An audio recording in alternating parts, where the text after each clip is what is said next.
Welcome, Chris and Lauren. Hey, Oli. Hey, Oli. And hello, listeners and fellow Snowpoet fans, and welcome to our fourth and final episode in this series, exploring the magical world of Snowpoet. Guys, this has been an absolute joy to share this time with you both and to really get to hear your insights about the albums and processes. You've been so generous in sharing many pearls of wisdom and golden nuggets for us, so thank you. So now, last but not least, in this final episode, we'll be talking about your absolutely beautiful forthcoming album, Heartstrings, coming out on Edition in May of this year. And listeners, you're in for a real treat with this new album. I feel slightly special because I've gotten to listen to it, but you're in for a proper treat, let me tell you. And you're going to get to hear some of it today via our deep dive track Host, which, aside from anything else, is definitely one of my favourite song titles ever. We'll get into that later. So guys, I gather that this album was the first one that was entirely written with everybody together in the studio, so it'll be really interesting to hear about that. So perhaps we'll begin, as we've done with the other episodes, picking up from the aftermath of the previous album. So you finished the cycle of touring and you're kind of settling down after the excitement of that, and where were you both up to in terms of what you wanted to do next? We had, it'd been a few years, I think, since we've finished Wait For Me, and Lauren had a baby, a lovely young man named Theon. Nice, shout out to Theon. Yay, Theon! Yay, Theon! So obviously that kind of ate into life and time in between, and I don't know how old he was when the year 2023, wasn't it? Last year, wasn't it? 2024. Yeah, that we started recording. Yeah. So he must have been 2. Yeah. And you were kind of back to work and kind of the zone. Yeah, definitely. I had him, and then I started performing again at around 20 weeks after, when he was 20 weeks. Right. So I got straight back on the horse, as it were. Wow. And just started thinking, which was, now that I think about it, it was quite an intense time, but that's clearly how I like to make things happen. But that was with kind of other projects and different things going on. But so it took us a little while again to regroup. Yeah. And I don't think this was the impetus for it, but Docs had gotten in touch with us. Oh yeah. They had kind of people who were booking agents were kind of interested in working with us, and because Wait For Me had already happened, and the kind of possibility for touring and kind of making that record public, I think that had kind of lost its appeal. We'd missed it. We'd missed the boat a bit on that. Yeah. Which was a bit unfortunate. But they were kind of they were, they wanted to have new material and to help the band move in a kind of direction of playing in Europe more and touring more in Europe. So it's not why we made the album, but there was definitely small reasons like that that kind of helped push us into just coming together. And we were quite busy at that time as well, so I think the thought of doing it like we'd done Wait For Me, which was write this bit, send it over, kind of felt a little bit heavy. So we decided, and we'd not done this before because most of the material had it was pre-written or written in the production with me and Lauren, sometimes Matt. Yeah. But we consciously wanted to write as a band, write with the guys and like generate the music, as a team of 5 as opposed to a team of 2. Yeah. Looking back, do you think that was partly post-lockdown, you were like, do you know what, we've had enough of doing things in other ways, of let's just have as much FaceTime togetherness as possible? Definitely. I think that was the response, and we'd actually booked this session in for ages, as in we had to find the date, and it was quite far in advance. Yeah, we went back to this studio in Wales where we recorded our first album. It's Giant Wafer, and they're quite busy now because they're an amazing studio and they're super affordable, so that, you know, any kind of band can go in there and record their music. So, and it's a residential space as well, so you can stay there and eat there and sleep there and wake up with the birds there, and it's a very immersive experience. So going into that, how much had been written or conceived or pre-prod, or did you literally go in blind and say, let's just see what happens? What was the... We literally went in blind, so wow. We drove up to the studio, me and Alex. So Alex, who's here, say hello. Hey. Hello. I should mention also that Alex will be joining us properly later in this episode as well. So he's here right now. Yeah. We drove up with a load of gear. So I think what's great about Giant Wafer is an amazing space. And if you take a load of gear, Alex has got so many amazing microphones, good monitors, synths. So we kind of went down with just like an artillery, didn't we? Laden. Yeah. Laden. Synth laden. Yes. A shop. Yeah. A shop of equipment. Yeah. And yeah, I think we wanted to go in with zero material. We had Alex with us, who, you know, was able to like get everything sounding amazing, like get a good drum sound. The best drum sound we've had so far. Definitely. Although you struggled with it, didn't you, Alex, on this one? Well, it was more, with these tunes, you know, you get a good drum sound on the way in, and then as the song morphs and evolves, you go, actually, I can hear this going more in that direction, which I was leaving myself the space to do that while we were recording, right? It's like, give yourself plenty of options with microphones and all that sort of stuff. But even things like, actually, I remember there was a couple of tunes where I thought, you know what, I probably would have recorded these in the booth. Yeah. But I did them out in the main room. Right. And it sounded good at the time, but with where the tune has gone and maybe with how dense the tune has got, actually you might have needed kind of a bit of a tighter drum sound to push through. So fortunately, you know, the amount of things you can do nowadays with mixing, it's kind of amazing. And this whole thing of, you know, you get a good sound on the way in. Yeah, that's in some ways it's the best way to do it. It's always the best way to do it in a way. But then at other times you go, do you know what? If this turns into something different in the computer, we just embrace what happens. And for me, it was, while I was mixing, it was a case of pushing things in that direction, but without them feeling unnatural. Right. So, which is sometimes there were times I would go out. I think this tune in particular, I've got a feeling I rebuilt the drum mix twice. Interesting. From scratch. Which tune do you mean? Do you mean Host? Our with featured Host. tune. Sorry, Okay. yes, our Yeah. featured tune. Our featured tune. And I think with this one, I rebuilt the drum mix from scratch, as in faders down, removal plugins. Wow. Twice. Just to reapproach it. It's funny going back and listening to some of the older mixes. I can hear where I was going with things, but it's finding the balance with things with this was very, very challenging. And it's purely a creative thing, you know. It's not like things were challenging from a technical point of view.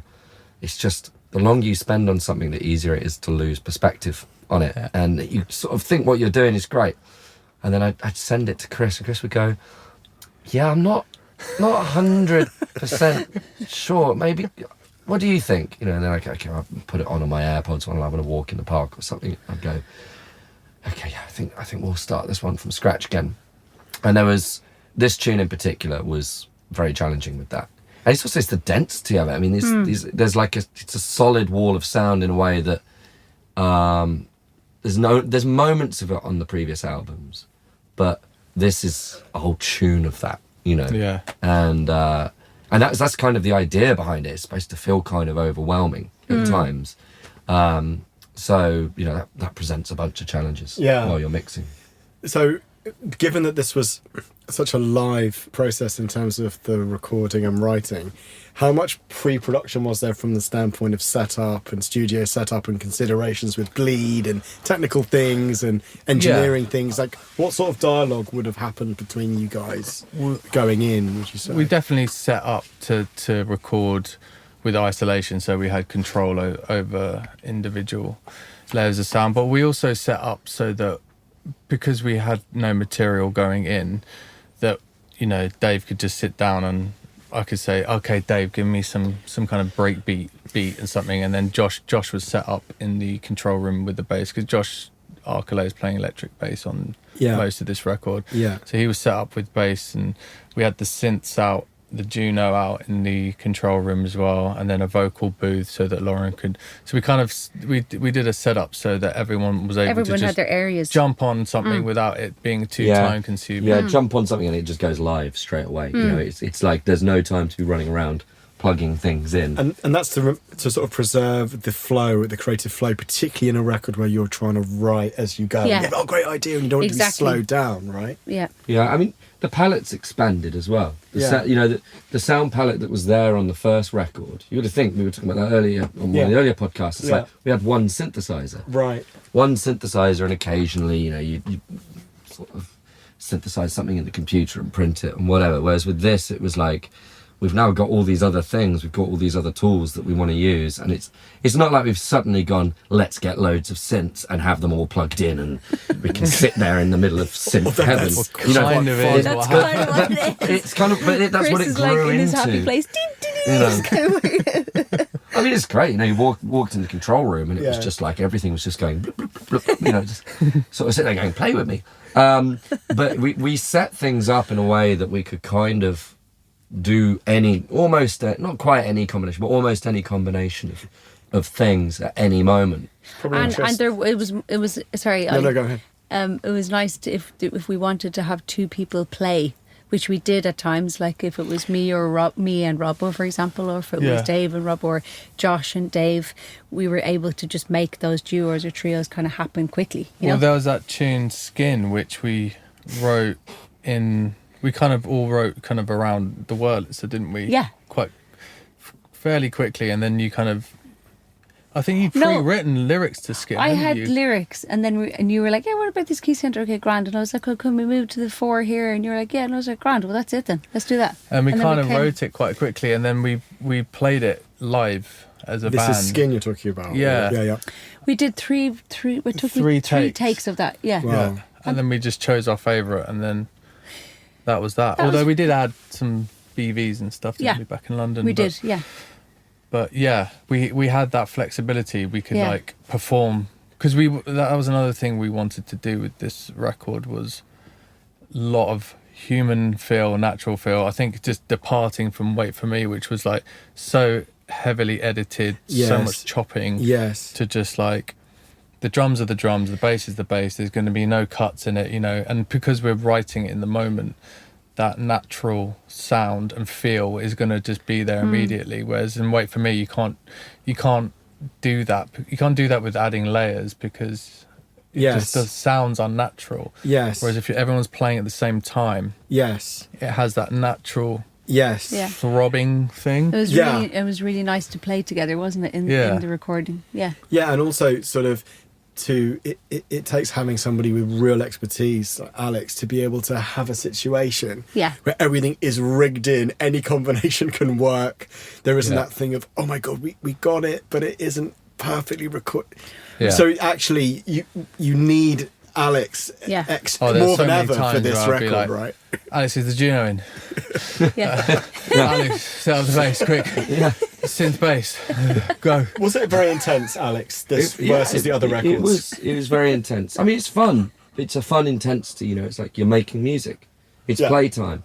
But I think where there is a level of stress and intensity is, you know, that it kind of, you know, you've developed your palette more. The you know, your drum setup maybe has got more complex, and we know we're going to want to leave ourselves other directions to go at the end. So, you know, whereas a lot of the time on some of the earlier albums, the drum setup might have been 7 microphones, or Right. something like that. With this, it's like 14, 15 mics. Yeah. Right. Wow. And at the same time, you're sort of in the control room going, hang on, that microphone's going through that channel, but the synth is also on that channel. So I need to, so there were challenges with that. But that's where actually having a studio like Giant Wafer, where, I've done 40 plus sessions there really? now over the years. Wow. Yeah. I've done, which, considering I'm not an in-house engineer, It's a lot. I've been there a lot. I know that studio super well. I had all my own gear with me as well.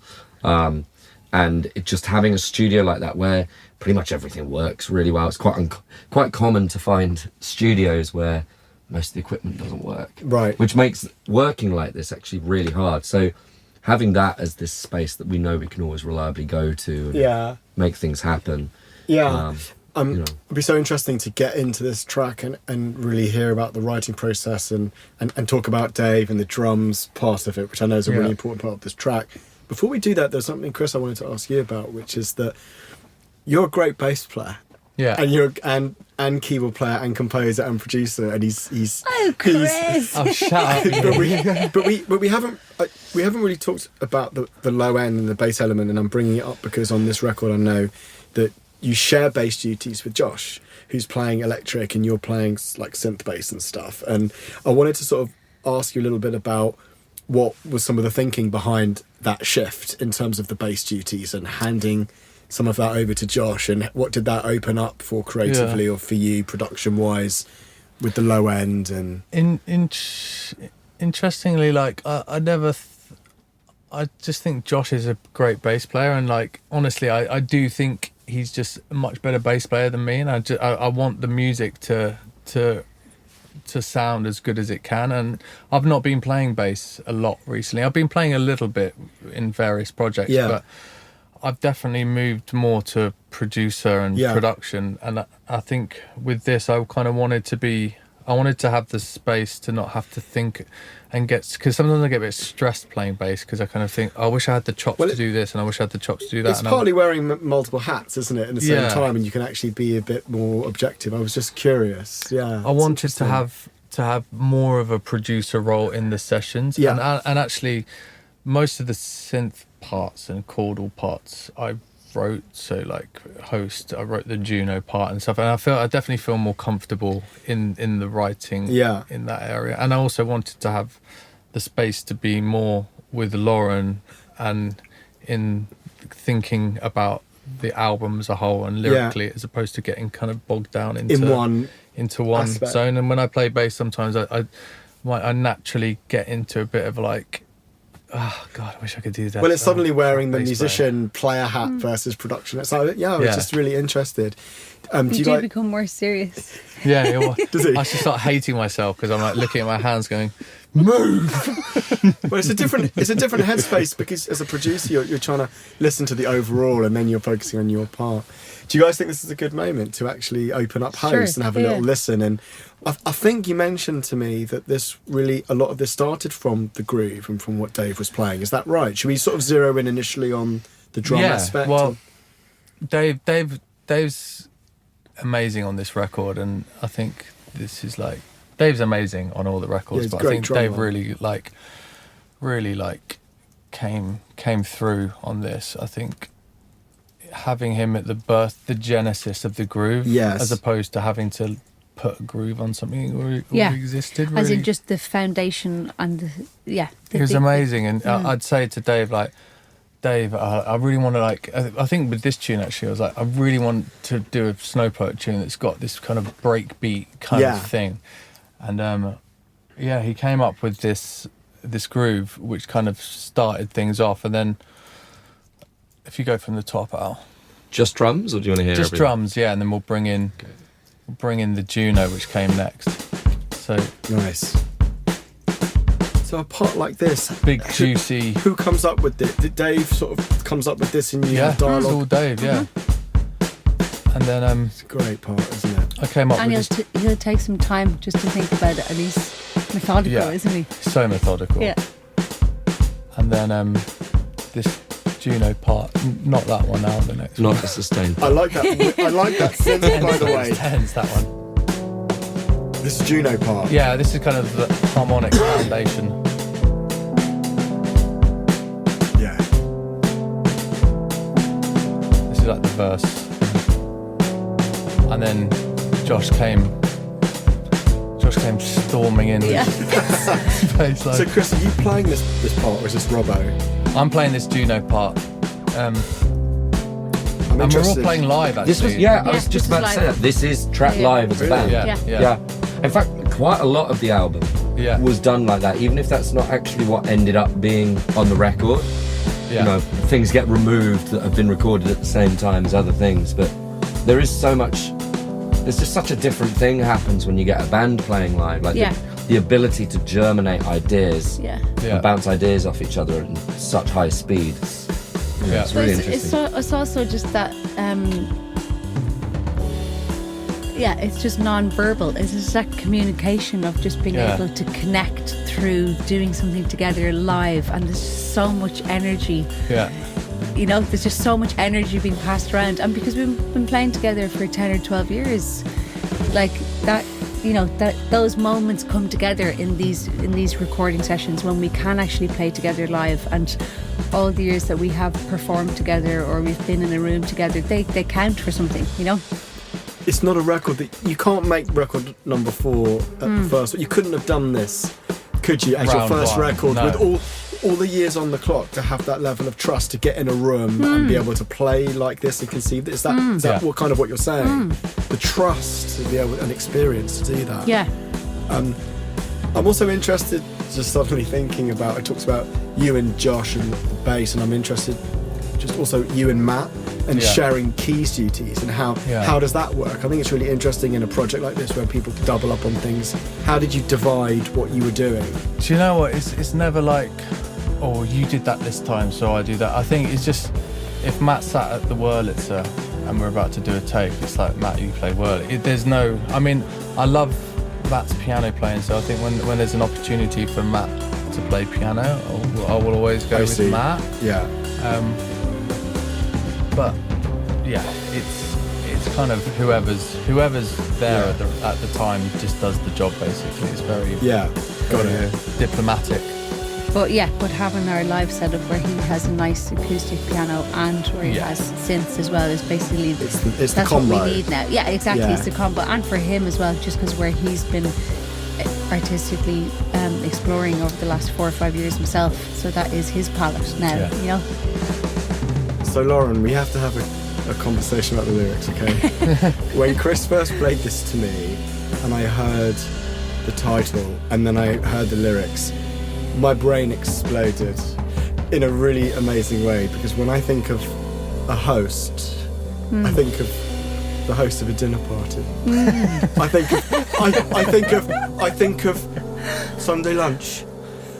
Do I think of the host of life and death and all the things that run through memory? And I mean, do you mind if I read the lyrics? Is that really awkward to you? No, that's fine. No. Host. This is not your maternity, it's a wound in the flesh, it's reality, and emotion is a process, a changing state, and birthing is a process of potential fate. Reality, it's a reality, it's my reality, it's my reality. It's the pain of it, and something's been lost, it's a grief that has an unknowing cost. I mean, it's so extraordinary to me, and it's part of the...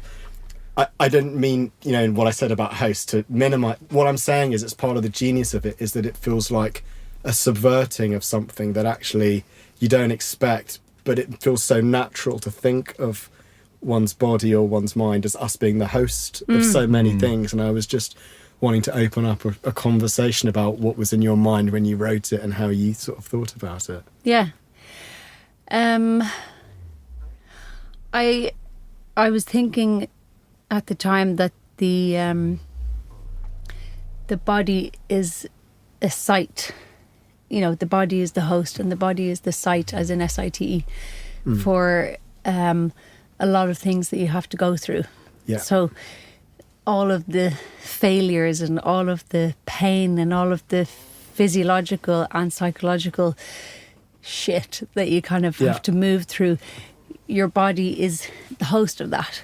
Yeah. And as you move through experiences, and as you get older and as more things happen to you, you're still just this contained space, and it's like things move through you, but they don't leave you, and they just kind of, and it's felt in certain locations in the body. Yeah. And yeah, at the time it was really intense because we were host. Yeah, it was about miscarriage. Oh wow. Okay. And it was kind of talking about the womb being the host.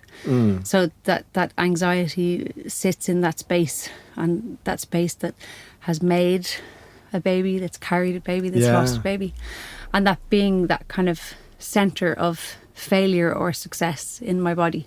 Yeah. So it was really intense. Yeah. Really intense.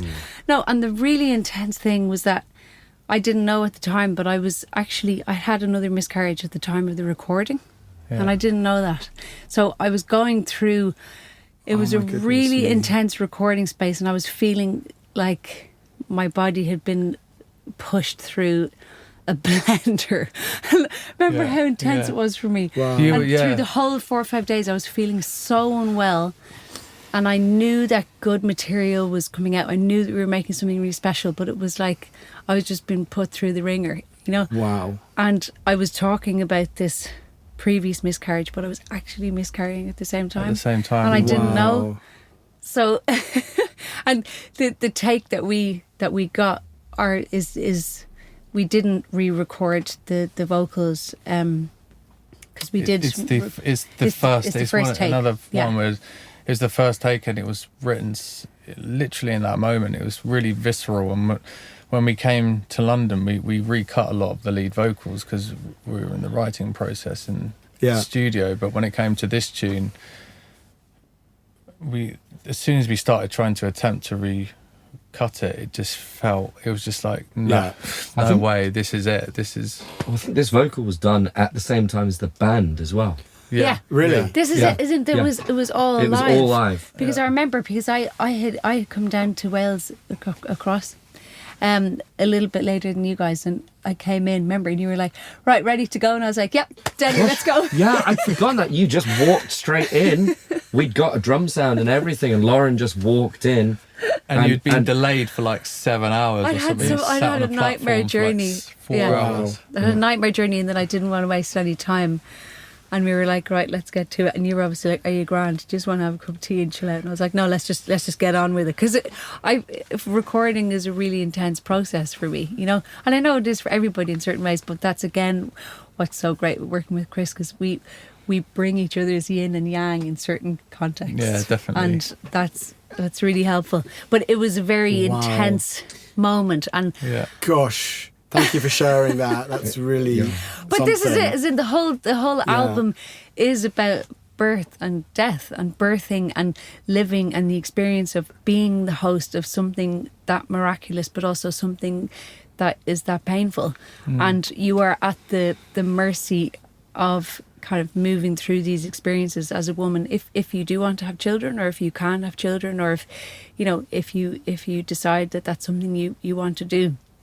And again, because we're musicians and we're artists, that comes through the work, because it helps bring meaning and release and understanding, and I can't help, as in that's just where we are. It was just like another time and space, like the second album, where it was just like, what's the content going to be, and what are we going through? And it's like, well, this is what the life is at the moment. Yeah. Wow. And when did you have the title come to you and then you wrote to the title, or did you write and then you put the title came out of it? Can you I remember in the intro you said we are the hosts of birth and death, and I just remember host sticking out to me when you said it. And we had that whiteboard up. Oh, so yes. We had like silly names, obviously, for working titles, as we always do, Nug 7 and etc. But host really stuck, and I remember thinking, that is definitely it. It's extraordinary. Encapsulates the whole song. Yeah. And Doing the vocals live like that was also maybe a slight departure with the band, right, from other records. How do you feel about that looking back and the result that came? I feel like I want to play it live because I want to see how it feels like to create it, like we can still have energy and like we can still play it and it still means something. Yeah. I do want to do that. But I feel like, I was so tired after it. I gave everything in this recording, as in every kind of ounce of energy that I had in my body, because I didn't have much energy at the time because I was just going through this momentous thing. So everything felt like I was like being pushed to the brink. And I think I hear that basically in the... Well, you can hear you're holding on, aren't you? I'm holding on. I'm basically holding on. And Chris, from a production point of view, wow, how do you support that vocal and that narrative? What's in your mind in terms of some of the choices or approaches, either both in the moment and also post, to sort of really get it to speak and land in the way that you kind of want it to? In the moment, it's just checking in on Lauren, making sure she's okay, because I could definitely, we were all in different spaces. Like, I was buzzing to be in the studio, like, we're all here. But and that Lauren, helped. That helped, as in, Lauren was definitely going through something. Well, I just remember when Lauren turned up. We, it's not like we hadn't been working hard, right? We were like pushing to get drum sounds, plugging everything in, blah blah blah blah blah. But there was definitely a bit of like silly boys in the studio energy going on, which there always inevitably is. And then Lauren just kind of turned up, and it was like, we actually got to do something serious right now, But that's what needed to happen. What's the overall colour of the record from a lyric thematic point of view? Obviously, we talked about, lockdown and the set of themes and a breakup and these other... Is there a sort of... Are we getting into the overarching feeling about the record in terms of thematic material when we think about this song? For both of you, really, and where it was, Yeah, but I think there's loads of... there's loads of so much joy and happiness and rebirth in the album as well, and I it's hear not that too. There's that and that's it. It's like the paradox of life and just kind of the nature of moving through something that dies or something that's born, and then just the flux of that, and there's tenderness and our world, and there's so many songs in there that are about motherhood and birth and joy and love, So Host is probably for sure the heaviest.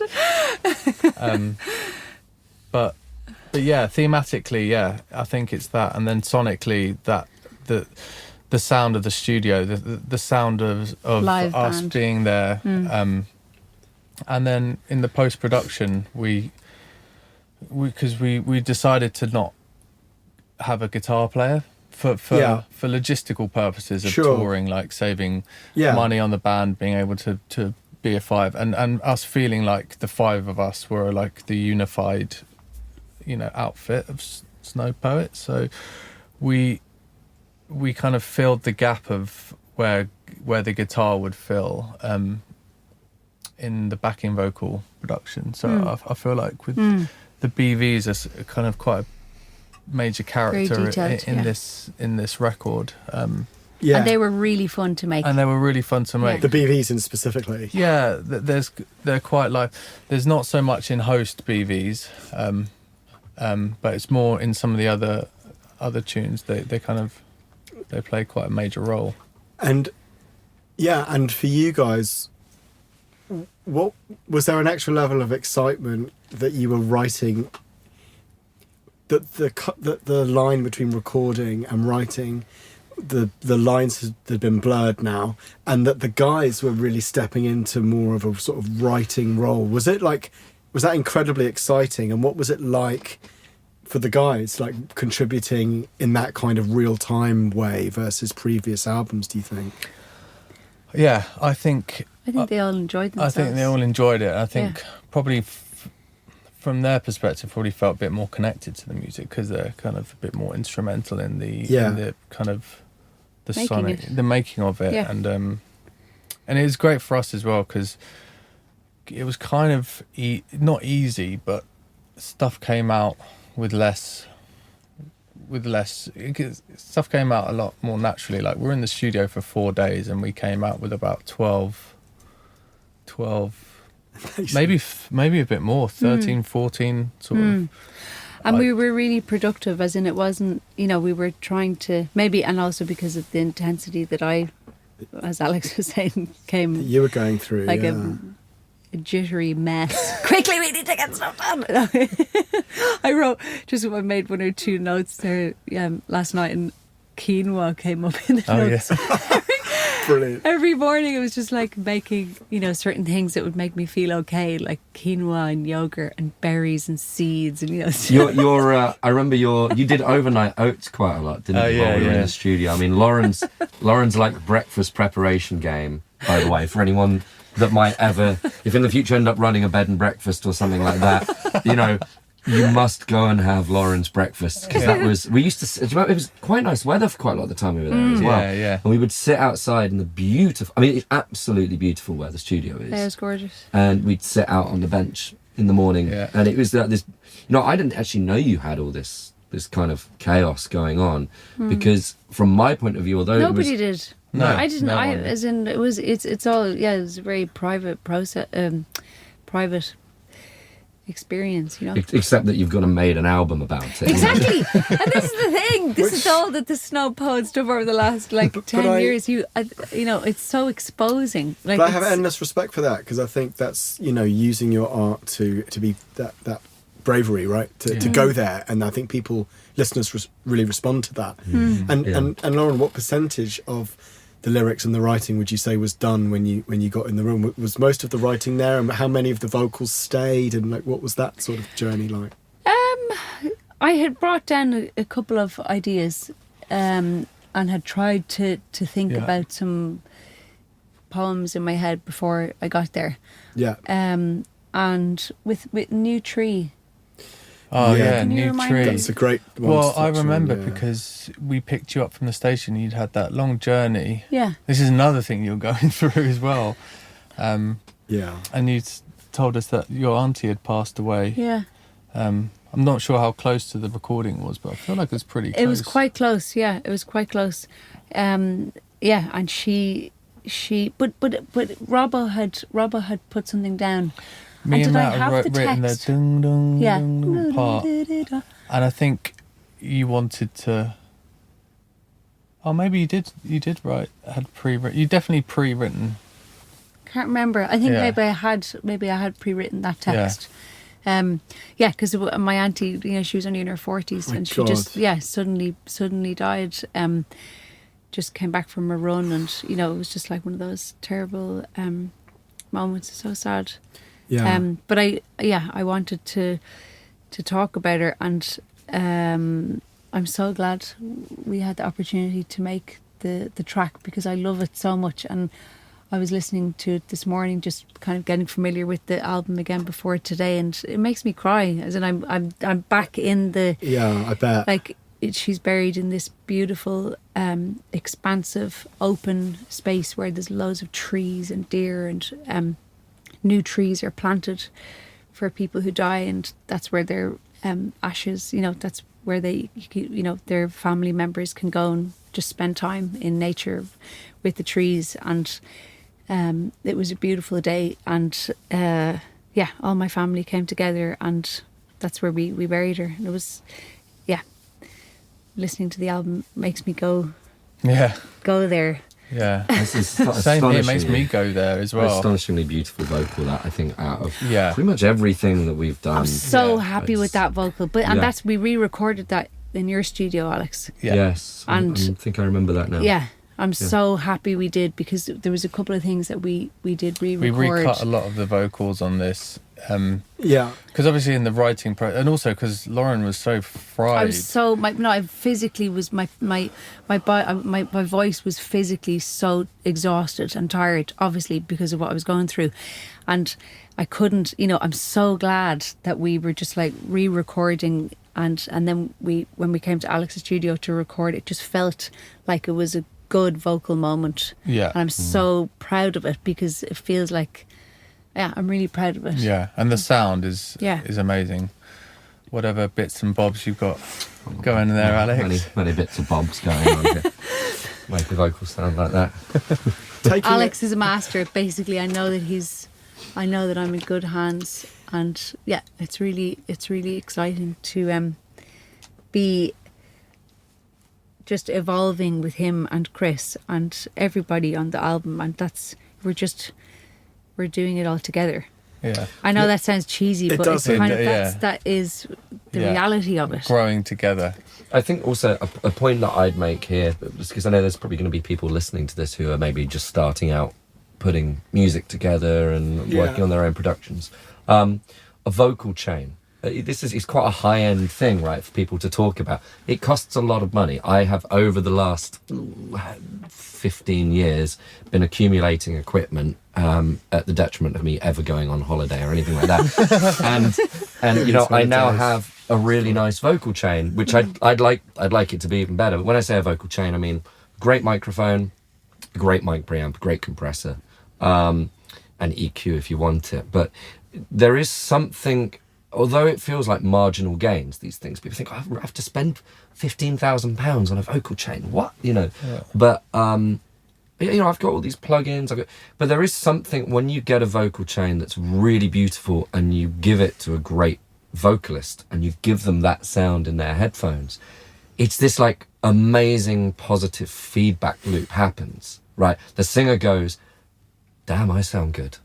You know, the sound that's coming out of these cans, I feel like I'm on a record. It feels like all this music I've been listening to for years that I'm really inspired by. And you create this amazing positive feedback loop that just pushes people to sing even better. You know, it sounds ridiculous to say that a mic preamp and a compressor and a microphone can be a source of inspiration, but it really is like that with a serious vocal, setup. And, I think it just takes time though, these things to get there. It's that, and also then just having physical energy, as you know, Ollie, yourself, as in when your body is in good shape, when your voice is in good shape, when your vocal folds feel happy, when your actual instrument feels good, then it's like, great, I can do anything. And like what Alex is saying, when all of that merges together, then it's like we have a good thing. 100%. Yeah. And from your guys' point of view, taking a step back, what excites you about this album in terms of the listeners, what they're going to get to hear? You know, they've obviously had a taste of something really special in Host. In terms of the album as a whole, what are you excited for them to hear? And then maybe we can segue to thinking about, you know, playing live and realising this music. But first thing, what excites you for how they'll experience and what's to come for them as fans of the group with this record? I think it's a great record that kind of blends all the music we've made up until now into kind of one big, you know, heartbeat of a sound. Yes. And I think we've all come on a lot in the last 10 years. We've all grown in all our individual worlds, and then we've brought them all together. Yeah. And there's a real synergy, I think, in this album of everyone bringing their best parts of themselves into the music and all their skills and all their emotions and everything. Yeah. And for me, there's a lot in this album from an emotional perspective, and I think the sound of it also communicates all those the depth of the emotion within the music through the sound. Yes. And the production and the performances. So for me, it's our sort of pinnacle, you know, the culmination of all of that. The Illuminati. That's beautiful. Of all of that.